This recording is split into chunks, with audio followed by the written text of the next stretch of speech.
அனைவருக்கும் வணக்கம். மெட்ராஸ் சைக்கோலேருந்து ஒரு புதிய நோட்டிஃபிகேஷன் வந்து கொடுத்துருக்காங்க. டெக்னிக்கல் மேன் பவர்னு சொல்லக்கூடிய இந்த ஜாப்க்கான நோட்டிஃபிகேஷன் கொடுத்துருக்காங்க. இதுக்கான ஏஜ் லிமிட், எஜுகேஷன் குவாலிஃபிகேஷன் இது வந்து பார்த்திங்க அப்படின்னா கான்ட்ராக்ட் பேசிஸ் அப்படின்னு சொல்கிறாங்க. அப்போ எவ்வளோ சம்பளம் கொடுப்பாங்க, எப்படி வந்து செலெக்ஷன் பண்ணுவாங்க அப்படின்ற முழுமையான விவரங்கள் தான் இந்த வீடியோவில் நம்ம வந்து பார்க்க போகிறோம். நோட்டிஃபிகேஷன் நேற்று நைட்டு 11/7/2024 கொடுத்துருக்காங்க. கடைசி தேதி 18/7/2024 அப்ளை பண்ணணும்னு சொல்கிறாங்க. ஆன்லைனில் நீங்கள் வந்து அப்ளை பண்ணிக்கலாம். ஒரு வாரம் தான் அப்ளை பண்ணுறதுக்கு டைம் கொடுக்குறாங்க. ரைட்டுங்களா? ஸோ வெப்சைட் வந்து பார்த்துக்கோங்க. இதுதான் வெப்சைட். ரைட்டா? mhc.tn.gov.in அப்புறம் ஒரு ஸ்லாஷ் போட்டு ESK அப்புறம் கீழே ஒரு ஐபன் போட்டு REC. இந்த வெப்சைட்டுக்கான லிங்க் வந்து பார்த்தீங்கன்னா நம்ம இந்த வீடியோட டிஸ்கிரிப்ஷன்லையும் கொடுக்குறோம். அதே மாதிரி நம்ம டெலிகிராம் சேனல்லையும் வந்து கொடுக்குறேன். ஸோ நீங்கள் வந்து இந்த வெப்சைட்டை கிளிக் பண்ணி இந்த PDF டவுன்லோட் பண்ணிக்கலாம். அப்ளை பண்ணுறதா இருந்தாலும் ஆன்லைனில் நீங்கள் வந்து அப்ளை பண்ணிக்கலாம் அப்படின்றது தெரிஞ்சுக்கோங்க. மோஸ்ட்லி லேப்டாப், கம்ப்யூட்டர் வந்து அப்ளை பண்ண சொல்கிறாங்க. சில எப்படி செலெக்ஷன் பண்ண போகிறோங்க, டேர்ம் அண்ட் கண்டிஷன், நீங்கள் எப்படி லீவ் போடக்கூடாது, இந்த மாதிரி நிறைய விஷயங்கள் வந்து கொடுத்துருக்காங்க. இந்த ஜாப் நேச்சர் எப்படி இருக்கும், நீங்கள் எப்படி என்ன அப்படின்றதெல்லாம் கொடுத்துருக்காங்க. நீங்கள் நோட்டிஃபிகேஷனை டவுன்லோட் பண்ணி படித்து பாருங்கள். ரைட்டா? சரி, வேகன்சி பொறுத்த வரைக்கும் டெக்னிக்கல் மேன் பவருக்கு வந்து 15,000 ரூபா வந்து பார்த்தீங்கன்னா சம்பளம் கொடுக்குறதா சொல்கிறாங்க. வேகன்சி 798 வேகன்சி ஒட்டுமொத்தமாக ஆல் ஓவர் தமிழ்நாட்டுக்கு இருக்குது. ஒவ்வொரு டிஸ்ட்ரிக்ட்லையும் எவ்வளோ வேகன்சின்றதை கீழே டேபிள் போட்டு கொடுத்துருக்காங்க பாருங்கள்.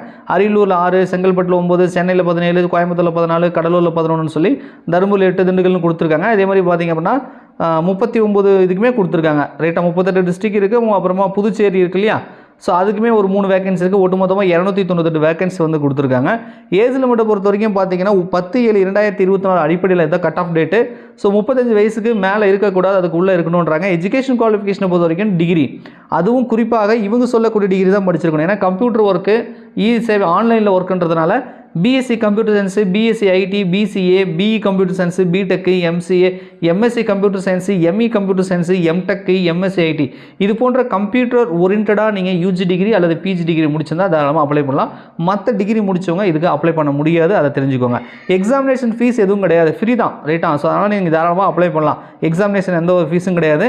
ஸோ செலெக்ஷன் வந்து பார்த்தீங்கன்னா ஃபஸ்ட்டு ப்ரிலிமினரி இன்டர்வியூ இருக்கும். ரைட்டா? அதில் வந்து நம்மகிட்ட 1:10 ரேஷியோவில் கூப்பிடுவாங்களாம். 10th, 12th, டிப்ளமோ, டிகிரியில் நம்ம எவ்வளோ மார்க் எடுத்துருக்கோமோ அதை பேஸ் பண்ணி கூப்பிட்றதா சொல்கிறாங்க. ஸோ அதுக்கப்புறம் வந்து பார்த்திங்கன்னா நமக்கு வந்து கம்ப்யூட்டர் ஸ்கில் எப்படி இருக்குது, கம்யூனிகேஷன் ஸ்கில் எப்படி இருக்குதுன்னு சொல்லி ஒரு ப்ரிலிமினரி இன்டர்வியூ வந்து இருக்கும், ஃபஸ்ட் இன்டர்வியூ. அதுக்கப்புறம் என்ன பண்ணுறாங்கன்னா ஃபைனல் இன்டர்வியூ.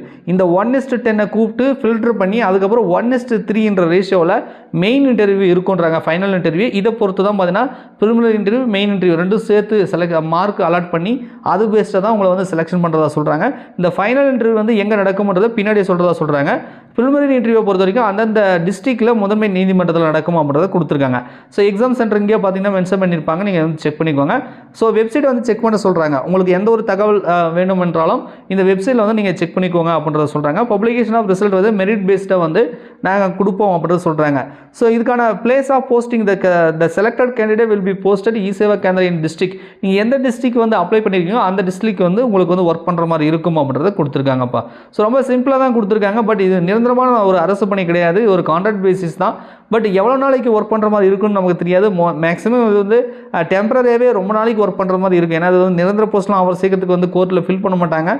ஸோ நீங்கள் டெம்பரரியாகவே ரொம்ப நாளைக்கு கொஞ்சம் ஒர்க் பண்ணுற மாதிரி இருக்கும், ஓரளவுக்கு சம்பளத்தோட. ரைட்டா? ஸோ உங்களுக்கு விருப்பமும் தகுதி இருந்தால் தாராளமாக அப்ளை பண்ணுங்கள். உங்கள் நண்பர்கள் யாராவது கம்ப்யூட்டர் பேஸ்டு டிகிரி படிச்சிருக்காங்க, BSc கம்ப்யூட்டர் சயின்ஸ், IT இது மாதிரி போட்டிருந்தாங்க இல்லையா? ஸோ அது மாதிரி ஏதாவது இன்ஜினியரிங் ஆகட்டும், இதாகட்டும், அந்த கம்ப்யூட்டர் ரிலேட்டடாக வந்து படிச்சிருக்காங்க அப்படின்னா இந்த வீடியோவை அவங்களுக்கு வந்து ஷேர் பண்ணுங்கள். கான்ட்ராக்ட் பேஸில் ஒர்க் பண்ண விருப்பம் இருந்தால் மட்டும் அப்ளை பண்ண சொல்லுங்கள். இது வந்து ஒரு நிரந்தரமான அரசு பணி கிடையாது அப்படின்றதும் நீங்கள் வந்து தெரிஞ்சுக்கோங்க. லிங்க் வந்து டிஸ்கிரிப்ஷனில் இருக்குது. நன்றி, வணக்கம்.